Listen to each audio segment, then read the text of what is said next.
Guys আজকে চলে আসছি লিচু বাগানে। এই যে লিচু বাগান, এই যে লিচু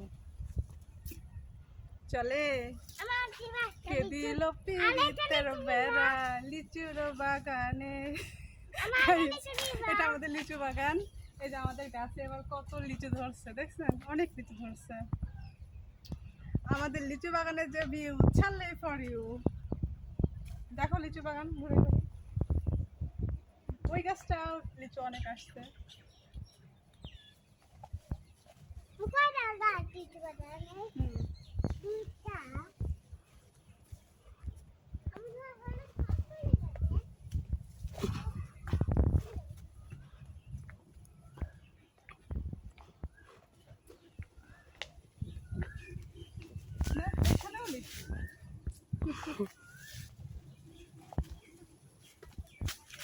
জানি না বড় হতে হতে থাকবে কিনা লিচুগুলা, কিন্তু অনেক লিচু আসছে এবার। আচ্ছা, বলো।